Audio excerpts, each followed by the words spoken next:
Look for him to go mix it up with J. Michael Kelly and Jamie Nielsen. I look for the three of those guys to really be pushing and shoving there to get an inside lane. We're inside 5 minutes. Look at that shot. 1, 2, 3, 4. H1 Unlimited hydroplanes coming out on the water. It is time now for the final heat of the Apollo Mechanical Cup at SeaFair. H1 Unlimiteds. It's a winner-take-all 5-lap final heat. And as I just said, we will go around 5 times in this winner-take-all final. Look for this 5-minute period to be an interesting one. There's 2 boats we expect to be fighting for the inside. Jamie Nielsen, he is right now inside of Jeff Bernard as they go up toward the top end of the race course.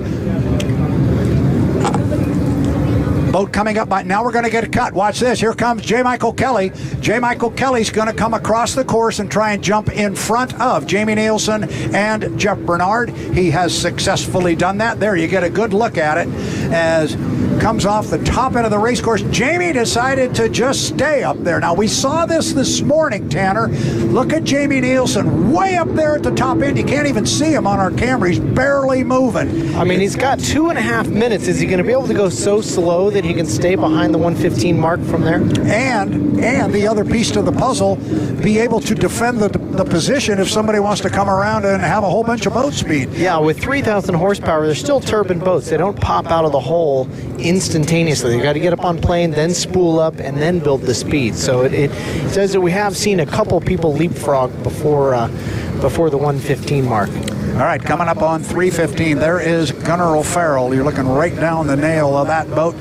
He is going to be our trailer, so he will be on the outside. The rest of the field now is moving slowly up toward the top end, and that's where the interest is going to be. There's Dave Villwalk. You see him going very slowly in the U-27 of Miss Apollo. He's doing it on an inside lane, Tanner. We've been seeing him be happy enough to go to the outside, not this time around. No, he is really holding that one tight. Looks like a little confusion on lane choice just behind him, though. Somebody just popped and went down up there. I believe that was Corey Peabody. He's done it before. He is trailing the field. He is right at the entrance pin to the upper corner. Corey Peabody's got the candle lit, but he dropped down to ground idle again, and we've seen him do that. We're coming up on 2:25 until our start. Now 2:20. The boat, everybody's just crawling up there, and when you see smoke, that means somebody has dropped down. Where is Jamie Nielsen? Is halfway down the front straightaway. You've got these 4 boats coming ever so slowly. There's Jamie Nielsen. He is halfway between those boats and the start-finish line. He's sitting on an inside lane. Now you're going to have to watch and see. There's Dave Villwalk. Great camera work right there. Dave Villwalk is coming around the exit pin. He is starting to get up on a plane.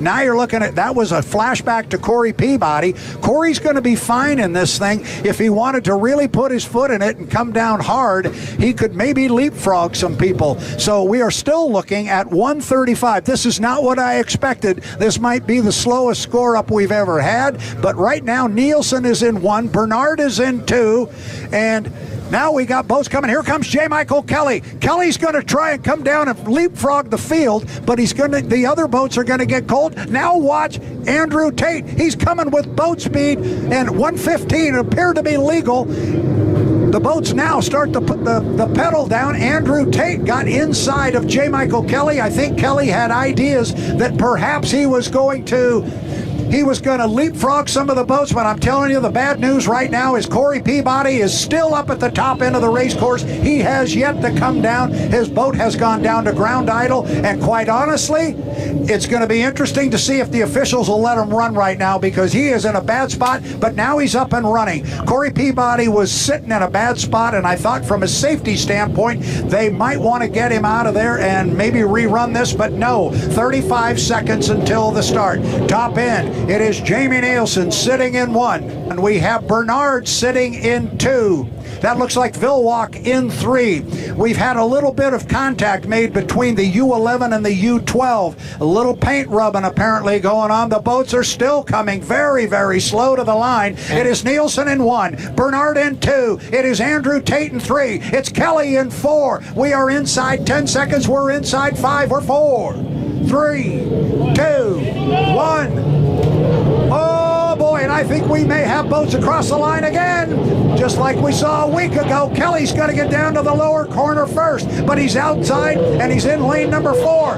Don't know what happened in there to Dave Villwalk, but he got wet coming off the corner. It's Jamie Nielsen going to come off in first place, but oh boy, has he got company. He's got Tate and he's got Kelly with him, Tanner. Boy, I think it could have been 3, possibly 4 boats over early, which would make things interesting here.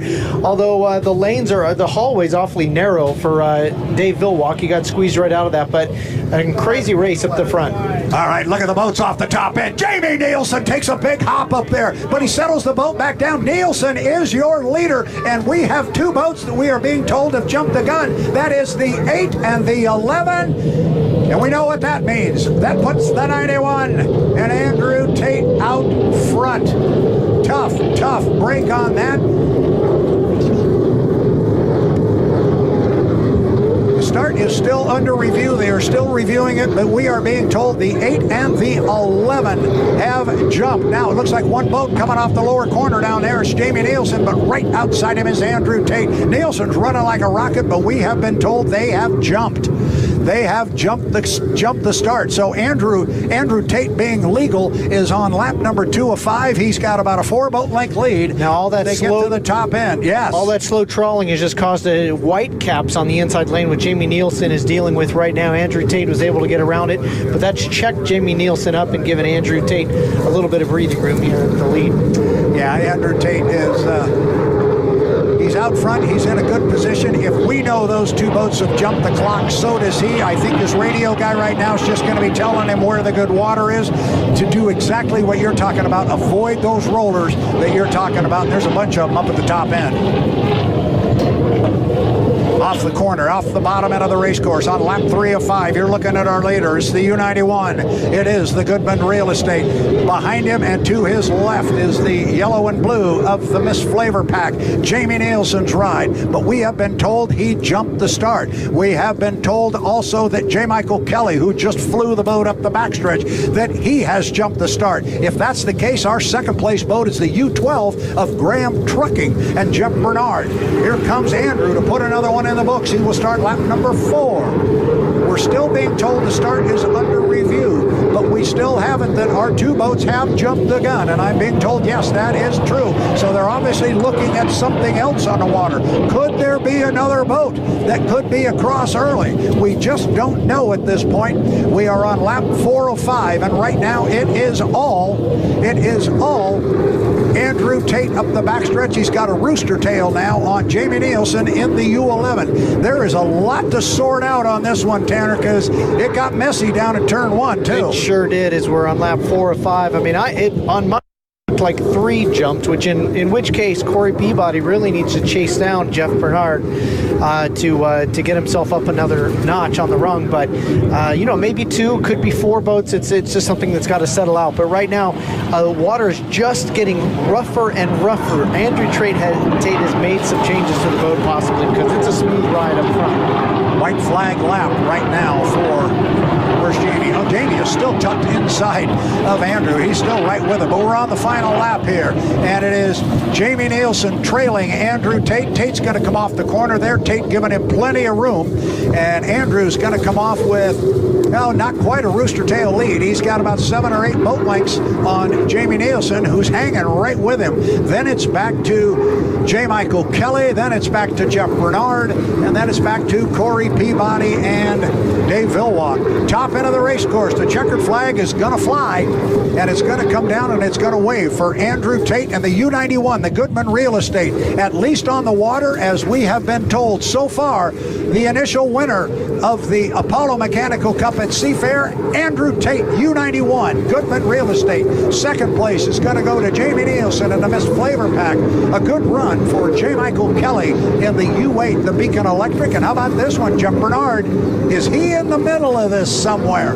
This is going to be interesting to sort out. Jeff Bernard comes home in 4th. Then it's Corey Peabody coming home in 5th position. Off the top end of the race course, I believe that's going to be Dave Villwalk.